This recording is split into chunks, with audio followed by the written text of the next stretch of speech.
The Jim and Terry Show, uncovering truth, or is it just an opinion? We're going to cover some things of a European origin, the war in Ukraine. Or are we over our heads, Terry? Oh, I Do we not know what we're talking about? Well, we know what we've read, we know what we've heard. And we can change. And if we had satellites, we would know what they said too. Yes. But we don't.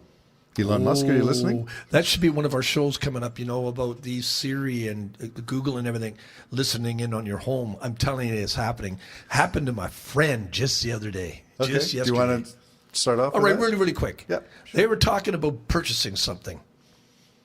Something unusual, not normally purchased. In your conversation, an unusual word. Yeah, like you wouldn't, it's just not, bang, the day wasn't over and the emails were coming in about them being on sale.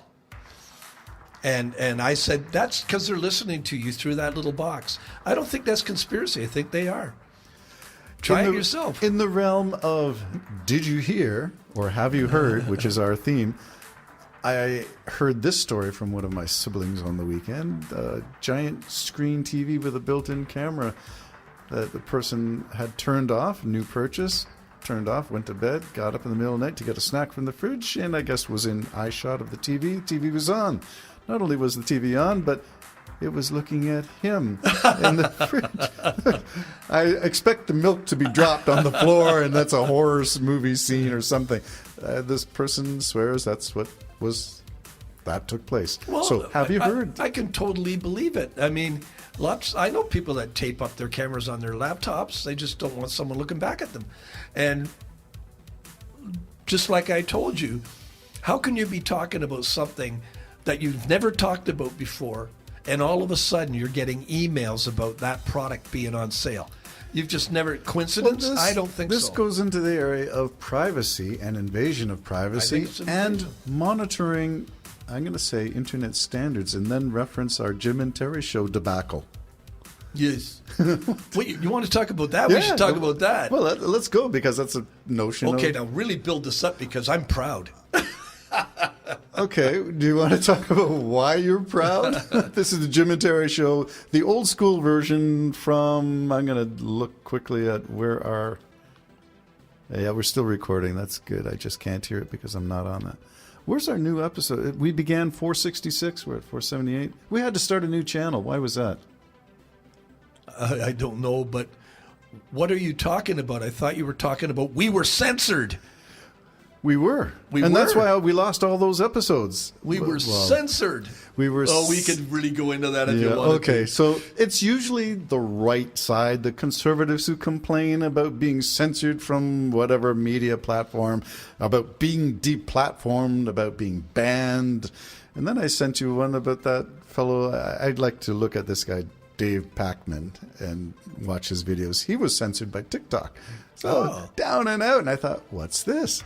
That guy's left-leaning. So are the lefties being persecuted? Because we're definitely sort of middle left. Hey, listen, come on, quit it. I'm right-wing. I'm not a lefty. There you go. So did you hear that, YouTube? Because YouTube was listening to two of our podcasts where we were flagged. I think there's a 3-strike rule, so we were flagged twice for 2 episodes that were 6 months ago, but because I couldn't log on, I could never check. I didn't know we were flagged, so we continued merrily. But you along. investigated. We never said anything wrong. I did, yeah. I investigated. I looked at the content. So it was the charge. This is the ironic part. The charge was medical misinformation and community standards. So I looked at the files and re-listened to both episodes.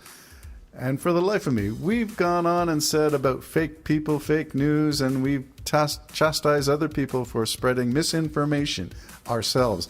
We've talked about the McGill University website to check your facts before you post them. I looked at all these websites, and our favorite, or my favorite, is Dr. Susan Oliver, who fact checks a lot of the conspiracy stuff that's going about ivermectin, about studies on COVID, and all of this stuff is out there. And here we are defending that, and we got flagged. Well, do you think it was because someone just simply complained?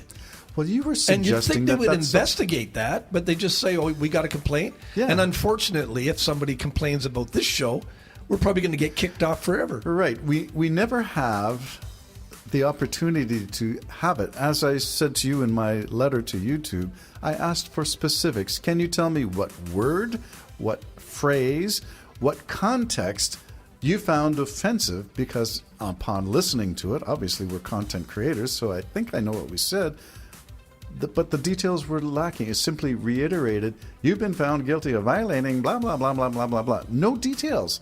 Yeah. So who is actually receiving these complaints, and who's deciding whether we did or did not violate whatever standards are chosen? My son had one knocked off, my youngest son, a cartoon that he made. It was knocked off because someone complained. Oh, I think, I don't know if that's a fact.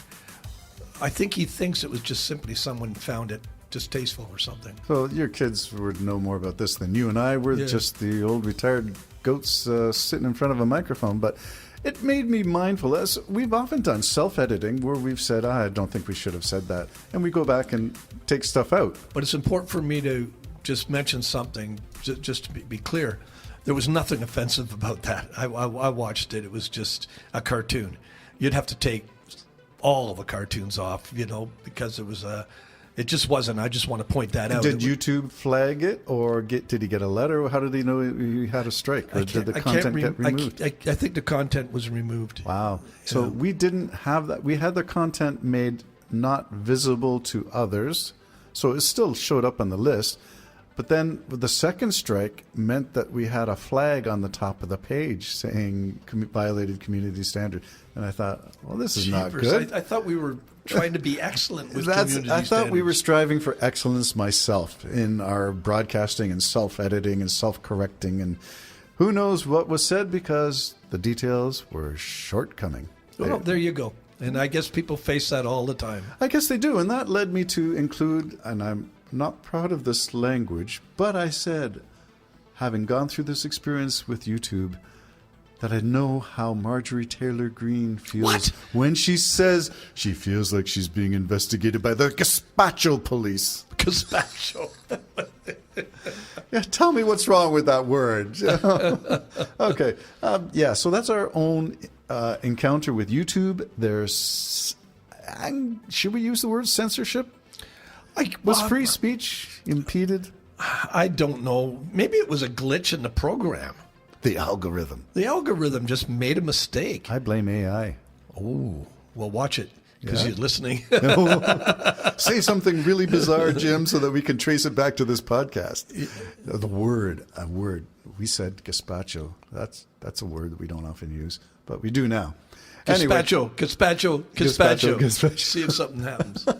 Okay, so there's our close encounter with censorship at the hands of the YouTube board of whatever. The algorithm, the almighty algorithm. We're not worthy, algorithm. We're not worthy. They check you if you're a computer.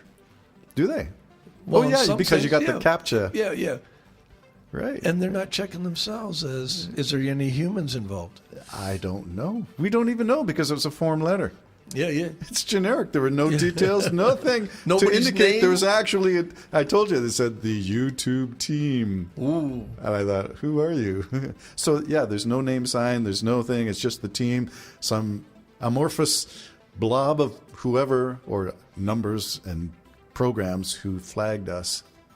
So, I did feel victimized a little bit. So I think I have a little more empathy. I felt coming of age or something. It was like proud. when my video first had a first ad on it. I was happy. Oh, are we Proud Boys now? Yeah, are we? There's another one. Oh, there's another. Well, okay, we're going to be censored for that one. No, we are. We're taking this as a coming of age. Yeah. Okay. Yeah. You're not a true YouTuber unless you've been found in violation of something. Something's wrong. I mean, one of the eating people were actually taken off the air. Eating show. people. I watch There's a cannibal on YouTube? I watch people who eat food and get paid millions of dollars for doing it. You are very... It's actually entertaining. Is it the sound of crunching celery that gets you? What is it? It's the one that she just sits there and eats, but we don't watch her anymore. We watch this other guy. And you do this in company. There's more than just you. Yes. He travels all over the place and takes his family with him. Mark Wiens. And it's fascinating, but he makes, I'm somewhere in the neighborhood of $6 million or something. I should not be so late. Yeah. Oh, Mock yeah. this That guy. woman that just sits there, a young woman who sits there and eats, she's worth $1.5 million. Wow. That's what she makes. So we should be, as I said, the crunching celery and chomping on carrots. I don't think the food thing will work when you're not videoing it. If it's just radio food, I don't know how No, much you go by the crunch. Oh, okay. It's like Captain Crunch. That's right. Army hearties. Captain Crunch. Right now. The Jim and Terry Show, we go all over the place. Hope you Bye, enjoyed everyone. it. Talk to you soon. Bye-bye for now.